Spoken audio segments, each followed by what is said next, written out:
Gracias, muchas gracias por su compañía. Este es el programa número 84 de la serie Desde el Congreso y hoy vamos a hablar de un tema que engloba a un concepto que es fundamental, dicen los que saben de ciencia política, para el funcionamiento de cualquier sistema democrático y que a mí en lo personal no me gusta el nombre, pero no tiene otro, y que es la transparencia. La transparencia, o sea, como el hielo, como el aire, como el diamante, como los pensamientos de una persona. Transparente, el mundo de celofán, el mundo en el que todo se puede ver, el mundo en el que todo se puede saber, especialmente qué están haciendo los hombres públicos con la gestión pública, con los dineros, con el manejo de sus influencias, con todo lo que usted sabe, con los helicópteros, con los automóviles, con los transportes, con todo. La transparencia es que el ciudadano sepa, que el ciudadano conozca, que el ciudadano inquiera, que llame a cuentas y que le den las cuentas, y que las cuentas le satisfagan, cosa que será siempre muy difícil porque nadie queda satisfecho con las cuentas, como no quedaba ni siquiera el gran capitán. Pero ese es el contexto. Se está haciendo la ley de transparencia y acceso a la información y aquí hay hoy personas expertas en esto del análisis de la vida pública y evidentemente, en principio, con la diputada Ruth Zabaleta Salgado, quien con frecuencia nos ayuda en el desarrollo de estos programas. Diputada, muchas gracias. El señor diputado Raimundo King de la Rosa, del Partido Revolucionario Institucional, y Carlos Angulo Parra, que es, usted sabe, una de las mejores voces, no solo por su expresión, sino por su sonoridad del Partido Acción Nacional. Un día de estos le digo cómo hace cuando está probando los micrófonos, que tiene una broma recurrente, y por el Partido de la Revolución Democrática, Fernando Belanzarán, a quien usted conoce desde hace mucho tiempo. Bueno, pues muy bien, estamos en este asunto y yo quisiera comenzar este análisis del tema con el punto de vista de la diputada Ruth Zabaleta. Por favor. Bueno, antes que nada, muchas gracias por darnos la oportunidad de estar nuevamente explicando esta ley que logrará constituir un nuevo sistema de transparencia.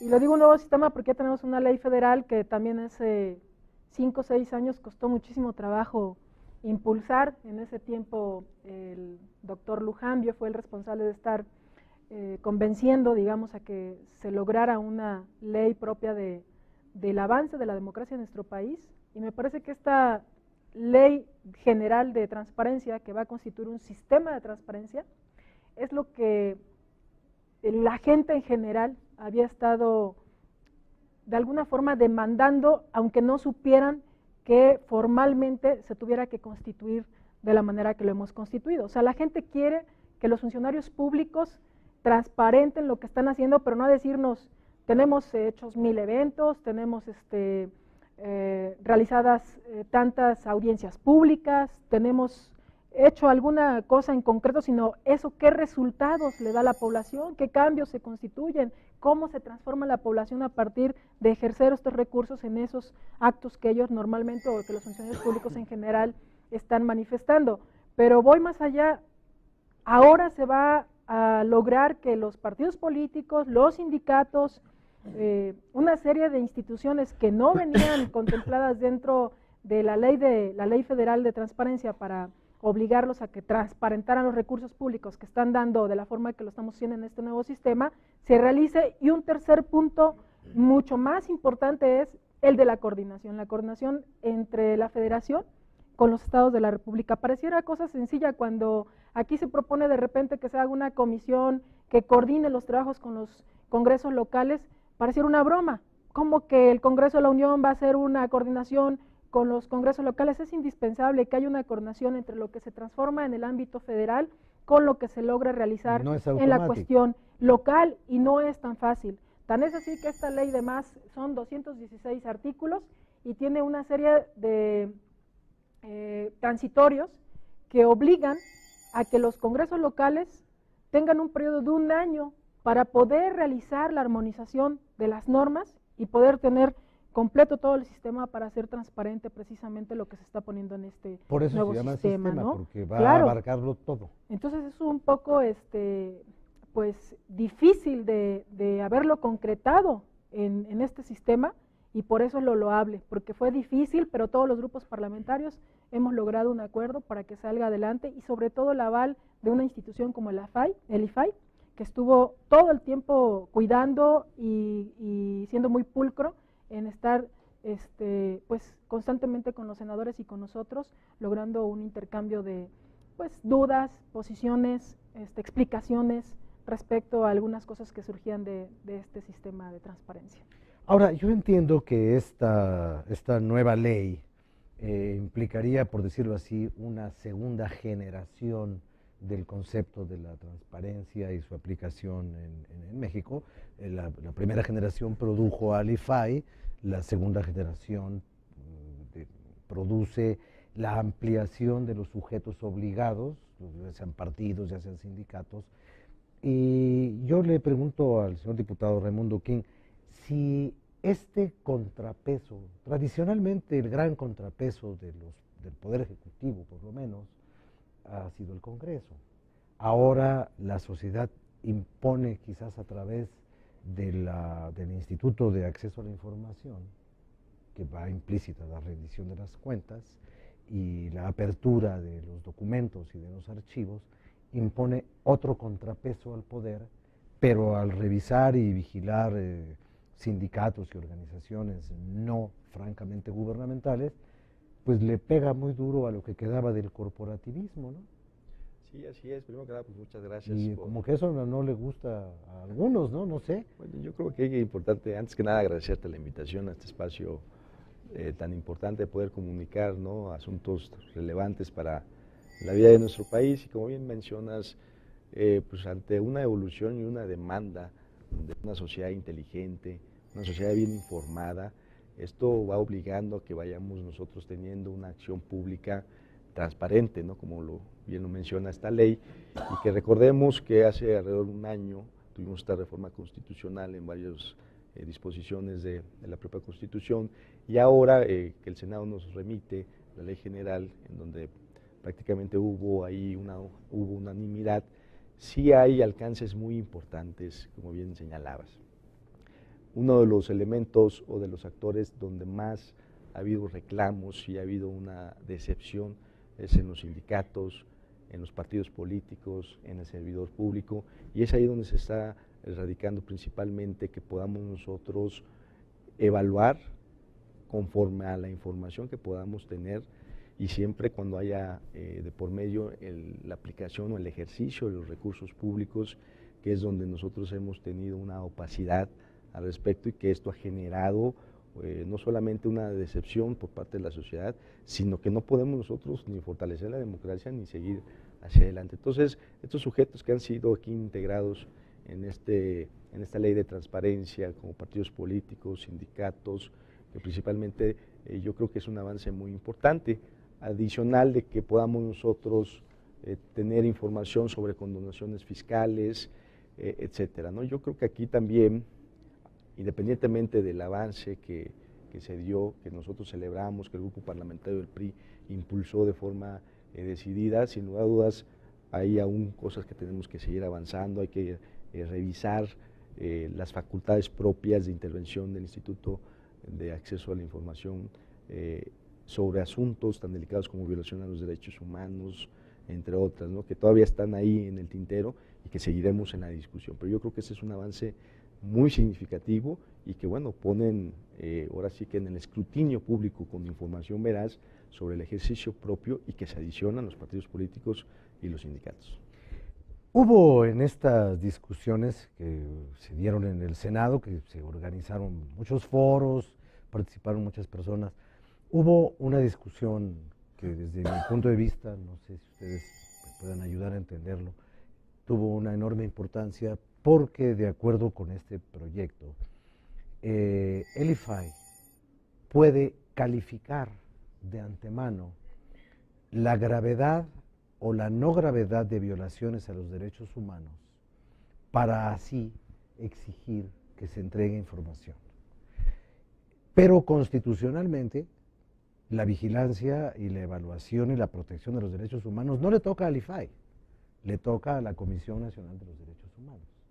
Y allí hubo una enorme discusión en la que intervinieron muchísimos especialistas, otros que no son especialistas, pero actúan como si lo fueran, y el asunto quedó, pues que ahora el IFAI puede decir, como esa es una violación grave, necesito la información, aún antes de que la comisión dictamine si es o no es grave el asunto. Y esto puede tener, pues quizás alguna repercusión en abrir expedientes que pudieran perjudicar a las propias víctimas de las violaciones. No sé si en el próximo bloque, al que vamos a entrar ya dentro de unos momentos después de esta pausa, algunos de ustedes quisieran abordar ese tema. No sé si el señor diputado Angulo o el señor Belán Sarán o todos juntos, porque me parece de una enorme importancia. Vamos a una pausa, regresamos de inmediato.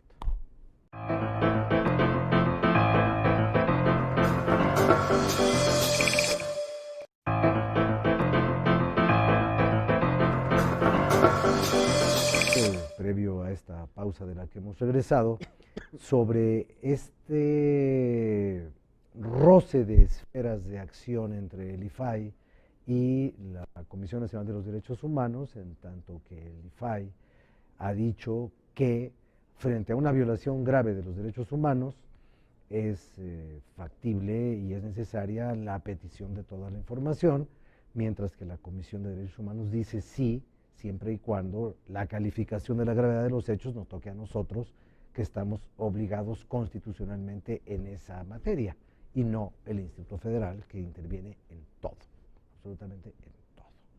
No sé, diputado Angulo, usted cómo haya visto esa polémica. Bueno, esta es una situación que sí tiene que ver con derechos humanos, pero que tiene que ver principalmente con revelar información relativa a derechos humanos, a situaciones de violaciones a los derechos humanos. Entonces yo creo que sí es adecuado que el IFAI sea el órgano especializado, porque es el órgano especializado en transparencia. Por dar un ejemplo, es como si tuviéramos a la Secretaría de Hacienda y Crédito Público como el órgano autorizado para decir se abren o no se abren datos relacionados con la cuenta pública de la nación, ¿eh? ¿No? Pues es el IFAI el responsable en eso, ese es el enfoque. Sin embargo, yo no quisiera dejar de pasar esta oportunidad, ya que se habló de generaciones. Mencionas tú, Rafael, que esta es una especie de segunda generación. Me preocupa a mí un poquito una cosa, que hay una tercera generación que apenas entramos a tratar de una manera muy breve en esta ley, poniéndole un capítulo de un solo artículo relacionado con el gobierno abierto, y me voy a explicar a qué me refiero. La primera generación tuvo que ver pues con generar el concepto de transparencia, que era inexistencia, era opacidad, era opacidad lo que existía. A la institucionalidad nacional. Así es, pero se hizo a nivel federal, no a nivel nacional. Entonces ese fue el primer paso. Y luego, pues obviamente se indujo por política pública que los estados tuvieran sus órganos de transparencia, etcétera, pero cada uno de una manera independiente. Ahora, esta segunda generación, lo que tenemos es un sistema nacional, con la tendencia que hemos tenido en esta legislatura de hacer nacionales las cosas. Ya hicimos el Instituto Nacional Electoral, es el mismo concepto. Quedó bonito. Yo creo que sí quedó bonito, y lo vamos a ver en estas elecciones, por más que se critiquen muchas cosas de él. Ahora ya pasamos a esta segunda generación de hacer nacional esta situación, de que los estados de la federación van a tener que estar todos alineados a los conceptos de transparencia esencialmente descritos en la Constitución, y en el caso de que haya falla hay recursos para irse hasta nivel IFAI, nivel nacional, no central, nacional ni federal, es nacional. Bien, esa es la segunda generación. La tercera generación, que es la que a mí me gustaría que hubiéramos llegado, y tenemos pues ya los mecanismos, digamos, están los switches abiertos para generar la tercera generación, eso es lo bueno del asunto, pero no me quedo plenamente satisfecho. seguimos en la segunda generación, que es la generación de transparencia a petición de parte, básicamente. O sea, el gobierno pues sí está obligado a abrir lo que sea, lo que le pidan. Lo que le pidan, con las condicionantes y excepciones que vienen en la propia Constitución y en la ley, pero a petición de parte.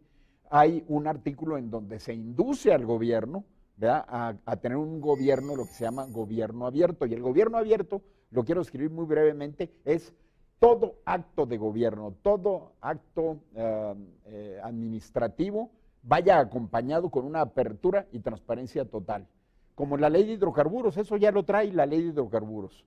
Entonces, los conceptos que vienen en la ley de hidrocarburos, en la reforma energética que se aprobó, deberían de estar ya establecidos en todas las leyes, que pues se induce a través de esta ley general y a través de la Constitución a que se haga, pero no está aterrizado. O sea, lo que usted quisiera sería, por ejemplo, que si se hace una licitación para el aeropuerto, cualquier cosa, para el aeropuerto, digamos, al mismo tiempo que se hace la licitación y se recibe y se califica y se concede, se publique. Se esté publicando se constantemente publique en internet, todas sus fases. Las juntas aclaratorias sean televisadas en vivo, como en la ley de hidrocarburos así lo establece, etcétera, etcétera. Yo creo que ese paso lo tenemos que dar lo antes posible, tener un gobierno abierto, que todo sea publicado automáticamente y no estén esperando las autoridades la petición de parte para abrir la información.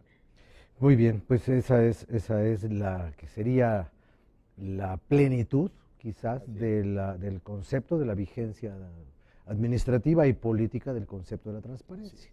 Que todo se haga en plena visibilidad electrónica, con cámaras de televisión. De cristal, o sea, que el ciudadano, al revés de lo que decía Orwell, ¿no?, que el ciudadano sea el Big Brother always watching government and people. O sea, el ciudadano tiene que estar viendo todo lo que hacen todos. Y no que esté cerrada la cortina y se abra en el gobierno cachito, y hay que tocarle la puerta para que se abra, para ver qué hay adentro, sino que siempre esté abierta la cortina. A ver, creo que el diputado Belanzarán, como le tocó por desgracia la parte final, pero bueno, todavía le tenemos para él 6 minutotes grandotes para que no. Bueno, yo diría que lo dice Carlos es muy importante, pero tienen que cumplir en sus portales ciertos requerimientos, es decir, han avanzado y nosotros tenemos que seguir exigiendo a que inmediatamente en los portales, por las vías tecnológicas que ya existen, los ciudadanos puedan entrar. Es muy importante. Ahora, la ley de transparencia es, de alguna manera, el otro gozne del sistema anticorrupción. Transparencia y anticorrupción son complementarios totalmente. Y hay algo que también hay que celebrar con esta ley general de transparencia: no desmerece de la reforma constitucional. Tenemos reformas legales que han desmerecido de la reforma constitucional, que han ido abajo, que la han achicado o que la han incluso contradecido, y este no es el caso. Pero no es el caso gracias a la sociedad civil. Porque claro que hubo un intento de regresión, de restauración, porque este proceso de la ley general se hizo un foro en el Senado, donde participó el IFAI, las organizaciones civiles, y cuando hicieron la propuesta, vino que dijeron, dice mamá que siempre no, y trataron de echarla para atrás. Y la presión de la sociedad. Eso que trataron de echarla para atrás es lo que hizo el área jurídica de presidencia, sí, con sus 80 observaciones. Exactamente, ese duende que apareció y que les dijo, no fue un duende, pues, aquí no hay duendes.